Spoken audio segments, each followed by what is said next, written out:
तो कैसे हैं आप लोग दोस्तों। Welcome back to our YouTube channel Gyan up. तो दोस्तों आज की क्लास होने में वाली है ट्रिग्नोमेट्री से। ठीक है, किससे? ट्रिग्नोमेट्री से। हम ट्रिग्नोमेट्री के बारे में जानने वाले हैं और सभी त्रिकोणमिति जो अनुपात है उनके बारे में जानने वाले हैं। तो देखिए दोस्तों, शुरू करते हैं। जो ट्रिग्नोमेट्री है वो आधारित है किस पर? एक ट्राइएंगल पर जो कैसा है, समकोण है। ठीक है, समकोण त्रिभुज पर आधारित है क्या? ट्रिग्नोमेट्री। समकोण त्रिभुज क्या होता है? जिसका एक कोण कितने डिग्री का होता है? 90 डिग्री का होता है। कितने डिग्री का होता है? 90 डिग्री का। ठीक है, तो ट्रिग्नोमेट्री किस पर आधारित है? समकोण त्रिभुज पर। और समकोण त्रिभुज वह त्रिभुज होता है जिसका एक कोण क्या होता है? 90 डिग्री का होता है। अब देखिए, 90 डिग्री के सामने वाली भुजा, 90 डिग्री के सामने वाली भुजा कहलाती है कर्ण। क्या कहलाती है? कर्ण। ठीक है, और जिस पे 90 डिग्री का कोण बनता है वो भुजा कहलाती है आधार। क्या कहलाती है? आधार। ठीक है, और ये कहलाएगी भुजा लंब। क्या भुजा कहलाएगी? लंब। तो इसको के से, इसको मैंने दर्शा दिया ए से, इसको दर्शा दिया एल से। ठीक है, अब हम जानते हैं कि 6 त्रिकोणमितीय अनुपात होते हैं। कितने अनुपात होते हैं? 6 त्रिकोणमितीय अनुपात होते हैं। एक होता है sine theta, cos theta, tan theta, और होता है कोट थीटा और सेक थीटा, और एक होता है कोसेक थीटा। 6 त्रिकोणमितीय अनुपात होते हैं। अब इनमें जो वैल्यू होती हैं इसको आप याद रखेंगे किससे? लाल बटे कक्का से। किससे याद रखेंगे? लाल बटे कक्का से। साइन थीटा में वैल्यू होगी पहली वाली, साइन थीटा में वैल्यू होगी पहली वाली, तो इसके लिए वैल्यू होती है लंब बटे कर्ण। क्या वैल्यू होती है? लंब बटे कर्ण। और दूसरे अनुपात में कोस थीटा में वैल्यू होती है क्या? आधार बटे कर्ण। क्या होती है? आधार बटे कर्ण। टेन थीटा में जो वैल्यू होगी वो क्या होगी? लंब बटे आधार। क्या होगी? लंब बटे आधार। अब यहां तक तो ये 3 तक पूरे हो गए। अब क्या करना होता है? हमको उल्टा चलना है, इधर से नीचे से ऊपर की तरफ। तो आधार बटे लंब, ये आधार बटे लंब वैल्यू होगी किसमें? कोट थीटा में। फिर कर्ण बटे आधार, कर्ण बटे आधार, ये वैल्यू होगी किसमें? सेक थीटा में। फिर कर्ण बटे लंब, कर्ण बटे लंब जो वैल्यू होगी किसमें होगी? कोसेक थीटा में। अब आप यहां से जानेंगे और भी। देखिए यहां पे, देखिए लंब बटे कर्ण है, यहां पे है क्या? कर्ण बटे लंब। यहां पे लंब बटे कर्ण, यहां पे है कर्ण बटे लंब। उल्टा है ना? तो जो साइन थीटा बराबर होता है, साइन थीटा बराबर जो होता है वो किसके होता है? साइन थीटा बराबर होता है 1 अपॉन कोसेक थीटा के। किसके? 1 अपॉन कोसेक थीटा के। यानी कि साइन थीटा उल्टा होता है किसका? कोसेक थीटा का। क्यों? यहां से देख लीजिए, साइन थीटा में बराबर वैल्यू होती है लंब बटे कर्ण, और यहां से कोसेक थीटा में वैल्यू क्या है? कर्ण बटे लंब, यानी उल्टा है ना? है ना? तो यहां पे देखिए कोस थीटा में, देखिए यहां पे आधार बटे कर्ण, और यहां पे सेक थीटा में क्या है? कर्ण बटे आधार। तो यहां से देखिए, यहां से समझे हम कि कोस थीटा बराबर जो होगा वो किसके होगा? 1 अपॉन सेक थीटा के। समझ में आया? अब यहां पे देखिए टेन थीटा की वैल्यू जो है वो कितनी है? लंब बटे आधार। कितनी है? लंब बटे आधार। और यहाँ पे कोट थीटा की वैल्यू कितनी है? आधार बटे लंब। टेन थीटा में वैल्यू है लंब बटे आधार, कोट थीटा में वैल्यू है आधार बटे लंब। तो टेन थीटा बराबर होता है किसके? टेन थीटा बराबर होता है 1 अपॉन कोट थीटा के। किसके? 1 अपॉन कोट थीटा के। अब ये 3 फॉर्मूले समझ में आइए कैसे होते हैं।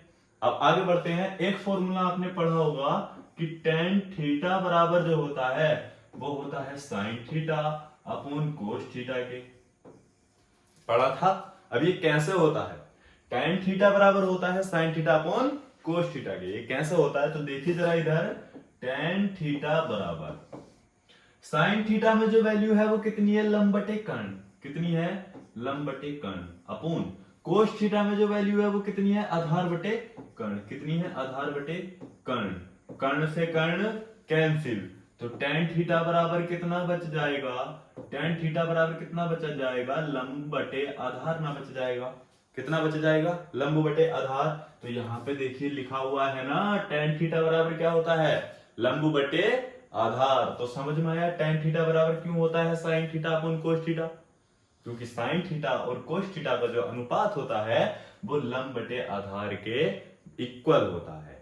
समझ में आया यहां तक। तो ये त्रिकोणमितीय अनुपात समझ में आए, तो इसका आप स्क्रीनशॉट लीजिए। बढ़ते हैं हम आगे की तरफ। तो देखिए अब आपने पढ़ा होगा एक फॉर्मूला, ये इक्वेशन होती है कि sine square theta plus cos square theta बराबर होता है किसके, बन के। Sine square theta plus cos square theta बराबर होता है किसके, बन के। अभी हमने जाना कि साइन थीटा बराबर जो होता है, साइन थीटा बराबर जो होता है वो क्या होता है, लाल बटे कक्का से, किससे, लाल बटे कक्का से। साइन थीटा बराबर जो होता है वो होता है लंब बटे कर्ण के, किसके, लंब बटे कर्ण के। और हमने जाना कि कोस थीटा बराबर जो होता है, कोस थीटा बराबर क्या होता है, आधार बटे कर्ण के। ये आप यहाँ पे याद रखिए। अभी हमने पिछली स्लाइड में यहाँ पे हमने देखा कि जो ये कर्ण होता है, पाइथागोरस ने एक प्रमेय दी थी, जो सबसे बड़ी भुजा होती है समकोण त्रिभुज की, कर्ण का वर्ग बराबर होता है बाकी दोनों छोटी भुजाओं के वर्ग के योग के। यानी कर्ण का वर्ग बराबर होता है आधार के वर्ग के प्लस लंब के वर्ग के। ठीक है, कर्ण का वर्ग बराबर होता है आधार का वर्ग प्लस लंब का वर्ग। अब यहां पे देखिए कि sine square theta plus cos square theta बराबर बन कैसे आता है, इसको हम प्रूव करने वाले हैं। तो देखेंगे जरा, sine square theta plus cos square theta बराबर बन कैसा आएगा। तो हमने उतार लिया लेफ्ट हैंड साइड उतार लेंगे, तो हमने लिख लिया sine square theta plus cos square theta. अब हमने देखा कि साइन थीटा की जो वैल्यू होती है वो कितनी होती है, लंब बटे कर्ण होती है। तो यहाँ पे L अपॉन के यानी लंब बटे कर्ण का स्क्वायर कर सकता हूं मैं, प्लस कोज स्क्वायर थीटा, कोस में वैल्यू होती है आधार बटे कर्ण, तो यहाँ पे आधार बटे कर्ण का स्क्वायर कर सकता हूं मैं, कर सकता हूं कि नहीं, कर सकता हूं। तो ये हो जाएगा L लंब का स्क्वायर, कर्ण का स्क्वायर प्लस आधार का स्क्वायर अपॉन कर्ण का स्क्वायर। स्क्वायर अलग अलग कर सकते हैं हम। तो यहाँ पे जो एलसीएम आ जाएगा, जब नीचे सेम होता है एलसीएम तो एक उसको लिख लेते हैं और ऊपर ऐसे ही जोड़ देते हैं, जो भी होता है एल का स्क्वायर प्लस ए का स्क्वायर। ठीक है, तो यहाँ पे देखिए, यहां समझिए, यहाँ पे मैंने अभी बताया कि कर्ण का वर्ग जो बराबर होता है आधार का वर्ग प्लस लंब के वर्ग के बराबर होता है। तो यहाँ पे यही तो लिखा हुआ है, लंब का वर्ग प्लस आधार का वर्ग, है ना। तो इसकी जगह पे मैं क्या लिख सकता हूं, कर्ण का वर्ग ही लिख सकता हूं, और बटे में चल रहा है कर्ण का वर्ग, इससे कैंसिल होगा तो कितना आ जाएगा, बन आ जाएगा। समझ में आया, sine square theta plus cos square theta बराबर बन कैसे आता है, तो वो ऐसे आता है। ठीक है, और जो इक्वेशन होती हैं ये इनको बोलते हैं सर्व समीकरण। पहली सर्व समीका ये हो गई। दूसरी जो सर्व समीका होती है वो सर्व समीका होती है tan स्क्वायर थीटा, सॉरी वो होती है sec square theta minus tan square theta बराबर 1। ठीक है, और तीसरी वाली जो होती है वो होती है कोसेक स्क्वायर थीटा माइनस के कोट स्क्वायर थीटा बराबर 1। इनको भी आप इसी प्रकार से क्या कर सकते हैं, प्रूफ कर सकते हैं। यहाँ पे sec की वैल्यू रखेंगे, उसका स्क्वायर कर देंगे, यहाँ पे tan की वैल्यू रखेंगे, जो लंब बटे आधार या कर्ण बटे लंब जो भी होती है वो आप यहाँ से देख सकते हैं। उसको यहाँ पे रखने के बाद इसको प्रूव कर सकते हैं। अब ज्यादातर प्रॉब्लम बच्चों को कहाँ पे आती है, वो यहाँ पे आती है कि साइन 90 की वैल्यू, साइन 0 की वैल्यू, साइन 60 की वैल्यू, कोसेक 60 की वैल्यू, कोसेक 30 की वैल्यू, इन सब की वैल्यू ज्ञात करने में ज्यादातर बच्चों को प्रॉब्लम होती है। तो आप हमारे मतलब हम आपके साथ हैं, तो प्रॉब्लम किस बात की, प्रॉब्लम हम आने ही नहीं देंगे। प्रॉब्लम आने ही नहीं देंगे। चलिए आपको बता देते हैं कि आप 2 मिनट में, केवल 2 मिनट में ये सारी वैल्यू कैसे निकाल सकते हैं। मान लीजिए एग्जाम दे रहे हैं आप, कोई भी एसएससी का एग्जाम दे रहे हैं, कोई सा भी एग्जाम दे रहे हैं, और वहां पे सवाल आ गया और वहां पे है कोसेक 30 की वैल्यू लिखनी है और आपको याद है ही नहीं, मतलब याद तो की थी, याद नहीं रहती है, तो वहां पे आप कैसे इसको निकाल सकते हैं और उस क्वेश्चन में रखकर उस क्वेश्चन को कैसे सोल्व कर सकते हैं। तो देखिए जरा शुरू करते हैं कि सबसे पहले आपको लिख लेना है 0 से लेके 4 तक संख्याएं लिख लेनी है। क्या कर लेना है, सबसे पहले 0 से लेके 4 तक संख्याएं लिख लेनी है और सबके बटे में कर देना है 4। सबके बटे में कितना कर देना है, 4। फिर सबका कर देना है अंडर रूट। क्या कर देना है, अंडर रूट। पहले एक 0 से लेके 4 तक संख्याएं लिखनी है और फिर सबके बटे में 4 लिखना है और फिर सबका क्या कर देना है, अंडर रूट कर देना है। तो इसकी वैल्यू हो जाएगी कितना, 0। 1/4 ये हो जाएगा 1/2, क्योंकि 1 का अंडर रूट 1 ही निकलेगा और 4 में से कितना निकलेगा, क्योंकि 4 किसका वर्ग होता है, 2 का, तो यहां से वर्गमूल निकल कर आएगा कितना, 2। ये हो जाएगा, ये 2 ही करना, 2 2 दूना 4, तो यहां से निकलेगा 1/√2। यहां से निकलेगा √3/2 और यहां से 4 से 4 कैंसिल, तो कितना बचेगा, 1 बचेगा। कितना बचेगा, 1 बचेगा। तो ये हो जाएगा कितना, यहां से बचेगा 1, तो 1 का अंडर रूट 1 ही रहेगा। समझ में आया। तो ये वैल्यू हो गई साइन की, किसकी वैल्यू हो गई, साइन थीटा की। ये 0 की, ये 30 की, ये 45 की, ये किसकी हो गई, ये 45 और ये 60 की, किसकी वैल्यू, 60 की। ठीक है, ये हो गई वैल्यू 60 की और ये कितने की, 90 डिग्री की।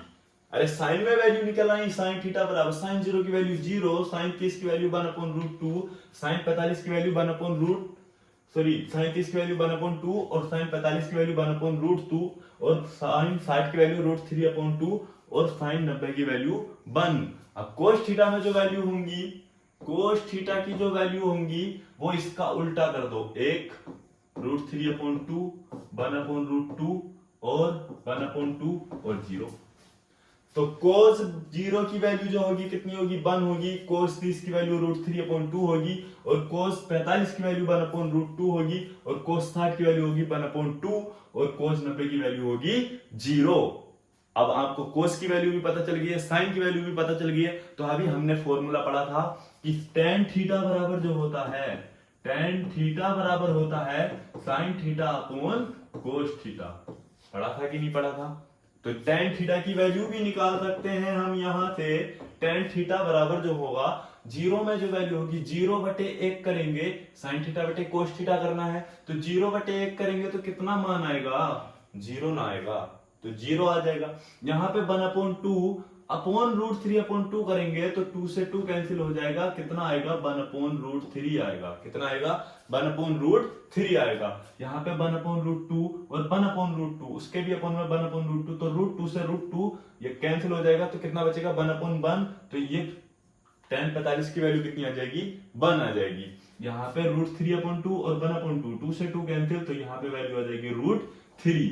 यहाँ पे जो होगा 1/0 होगा, 1/0। और जब किसी के बटे में 0 आ जाता है, किसी के नीचे 0 आ जाता है, तो उसका मान होता है इनफाइनाइट। क्या होता है, इनफाइनाइट। अब यहाँ पे tan की वैल्यू निकाल आई, तो कोट की वैल्यू क्या करेंगे, कोट की वैल्यू इसका उल्टा हो जाएगा। ये इनफाइनाइट इधर लिख देना है, √3 इधर लिख देना, 1 और 1/√3 इधर लिख देना, और ये हो गया 0। तो tan sin की वैल्यू मालूम कर लें, cos की वैल्यू मालूम कर लें, tan की वैल्यू मालूम कर लें और कोट की वैल्यू मालूम कर ली। और इसमें टाइम क्यों लगा, मैं तुमको समझा रहा हूं इसलिए टाइम लग रहा है, लेकिन आप जब ये निकाल लेंगे 1-2 बार तो 2 मिनट नहीं लगते हैं आपको। ये आप रफ शीट पे बहुत ही आसानी से 2 मिनट में सभी वैल्यू निकाल सकते हैं। और फिर अगर 3-4 क्वेश्चन है, जितने भी क्वेश्चन हैं, आप उनको आसानी से सोल्व कर सकते हैं। अगर आपके याद नहीं भी है, फिर भी ऐसे निकाल कर इनको आप आसानी से कर सकते हैं। अब जो वैल्यू बची, किसकी बची, सेक की, सेक थीटा की। किसकी वैल्यू बची, सेक थीटा की। अब देखिए सेक थीटा मैंने बताया तुमको कि जो सेक थीटा होता है, अभी मैंने बताया कि कोस थीटा बराबर होता है किसके, 1/सेक थीटा के। कोस उल्टा है किसका, मतलब कोस का उल्टा है सेक, तो सेक का उल्टा कोस होगा। अरे sec का उल्टा क्या होगा? sec का उल्टा cos होगा। अरे होगा कि नहीं होगा? अरे होगा। तो देखिए sec बराबर होता है 1 अपॉन cos थीटा। तो 1 अपॉन cos थीटा करेंगे तो 1/0 करेंगे तो इनफाइनाइट वैल्यू हो जाएगी। क्या हो जाएगी? इनफाइनाइट। फिर 1/1 करेंगे, cos करना है भाई, हमने क्या कर दिया? साइन कर दिया। तो 1/1 करेंगे तो कितनी वैल्यू हो जाएगी? 1 हो जाएगी। फिर 1/√3/2 करेंगे तो ये हो जाएगा 2/√3, यानी उल्टा हो जाएगा। ये हो जाएगा √2, ये हो जाएगा 2 और ये हो जाएगा 1/0 इनफाइनाइट। ठीक है। फिर कोसेक थीटा की वैल्यू निकालेंगे तो कोसेक थीटा में इसका उल्टा कर दीजिए, ये हो जाएगा इनफाइनाइट, ये हो जाएगा 2√2 और 2/√3 और 1। ये आपके सामने बनकर तैयार हो गई क्या? सभी त्रिकोणमितीय अनुपातों की जो टेबल होती है वो आपके सामने यहाँ पे बनके तैयार हो चुकी है। ठीक है। तो होप आपको वीडियो पसंद आई होगी और आपको बहुत ही नॉलेज इससे मतलब ग्रहण हुई होगी। तो अगर आपको ऐसा लगता है कि आपने इस वीडियो से कुछ सीखा है तो लाइक, शेयर और चैनल को सब्सक्राइब करना ना भूलें, बेल आइकन को प्रेस करना ना भूलें, जिससे कि आपके पास हमारे सभी वीडियो का नोटिफिकेशन जाता रहे और आप ऐसे ही अच्छी नॉलेज ग्रहण कर सकें। तो मिलते हैं अगली वीडियो में। जय हिंद।